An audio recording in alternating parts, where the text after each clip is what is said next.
여러분, 여러분의 최애 음식은 무엇인가요? 치킨? 피자? 햄버거?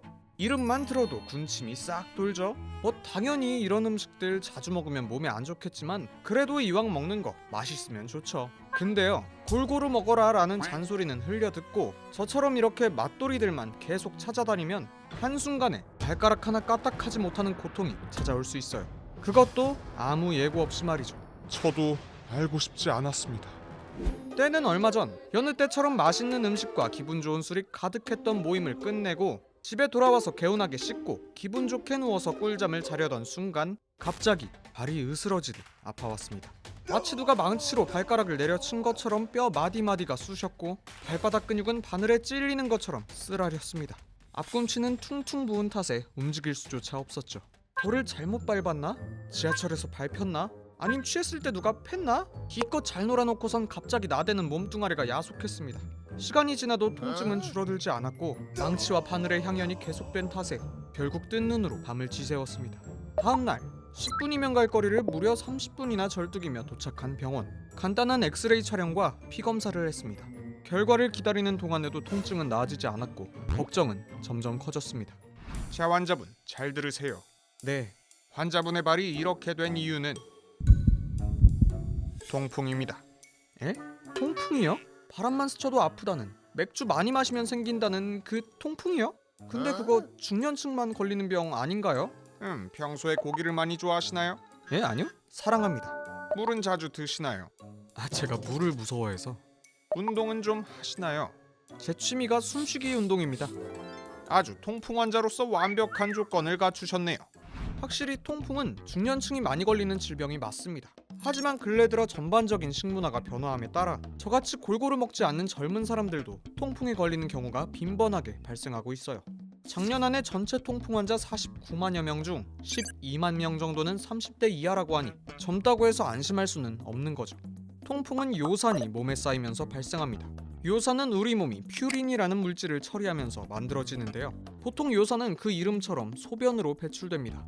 하지만 돼지, 소, 닭 등 각종 육류, 순대, 곱창 같은 내장류, 고등어, 참치 같은 등푸른 생선 등 퓨린을 다량으로 함유한 음식을 많이 먹어서 요산 생성량이 증가하거나 신체 기능의 저하로 요산을 제대로 배출해내지 못하면 요산이 체내에 쌓이게 되죠.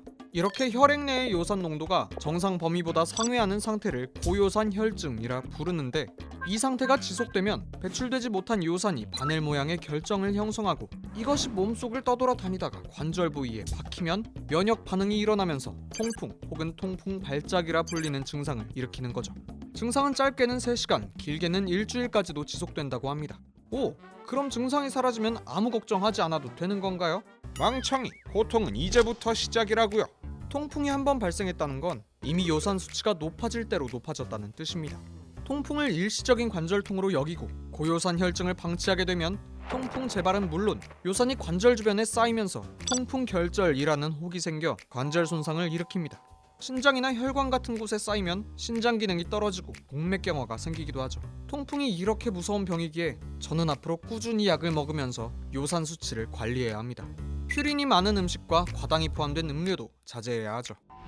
여러분, 아직 통풍을 겪기 전이시라면 피검사를 통해 자신의 요산 수치를 꼭 한번 확인해 보시고 술이나 음료수는 조금씩만 드시고 수분을 충분히 섭취해 주시고 아무리 맛있는 게 넘치는 세상이라지만 매 끼니 맛있는 것만 찾지 마시고 부디 지금부터라도 골고루 드시길 당부 또 당부드립니다.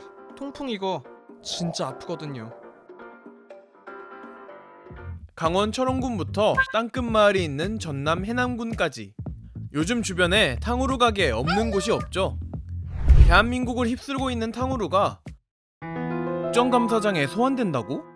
오는 20일 국회 보건복지위원회는 탕후루 프랜차이즈 대표를 불러 청소년 설탕 과소비 문제에 대해 질의할 예정인데요. 단 음식이 유행이었던 적이 한두 번도 아닌데 국정감사에 부를 정도인가 싶으시죠? 실제로 탕후루가 건강한 음식이라고 하기는 어렵습니다. 과일 자체가 가지고 있는 당류도 있는데 여기에다 설탕으로 이제 코팅을 하게 되면 더 많은 당류를 섭취하게 되고 소화 흡수 과정이 단순하기 때문에 빠르게 흡수가 됩니다. 그래서 혈당을 빠르게 높이는 부작용을 나타낼 수 있거든요. 세계보건기구는 당류를 하루에 50g 이하로 섭취할 것을 권고하는데요. 탕후루의 당류는 대략 20에서 25g 사이, 하나만 먹어도 일일 섭취 공고량의 절반을 차지하죠. 이번 소환은 최근 청소년 당뇨 및 충치 환자가 늘면서 10대들의 당 섭취에 대한 우려 차원으로 보이는데요. 그렇다면 다른 디저트들은 탕후루보다 당이 적은가 했더니 달콤 쫀득한 마카롱 2개는 약과 쿠키는 괜찮겠지? 흑당 버블라떼는 안되나?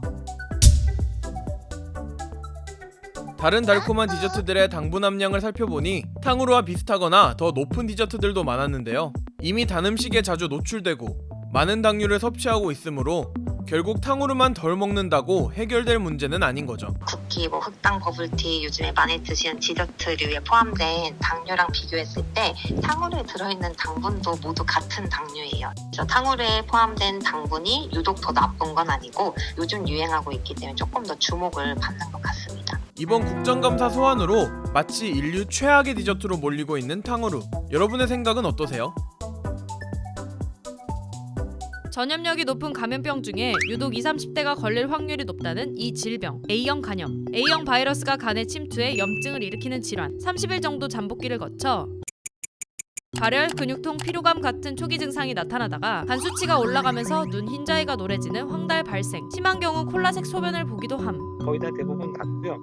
그런데 이제 만성 간질환, B형 간염 보균자나 C형 간염 보균자, 음주로 인해서 좀 간 기능이 안 좋은 이런 사람들 같은 경우는 이제 좀 더 악화될 위험성이 많으니까 병원에 오셔서 치료를 받을 필요가 있겠습니다. 어렸을 때 A형 간염 예방접종을 필수로 맞지 않나? 라는 방심은 금물. A형 간염이 국가 필수 예방접종 항목으로 추가된 건 2015년. 예방접종했는지 긴가민가 하다면 검사를 통해 항체 보유 여부를 확인하는 게 좋음. 나는 맞았나? 20대는 A형 간염 항체 양성률, 즉 A형 간염에 대한 면역력이 가장 낮음. 전 연령대에서 가장 낮은 12.6%. 그 다음은 30대 31.8%. 40대 이후부터는 항체 양성률이 80%를 넘음. 20, 30대가 유독 A형 간염 항체가 없는 이유. 그러게 왜지?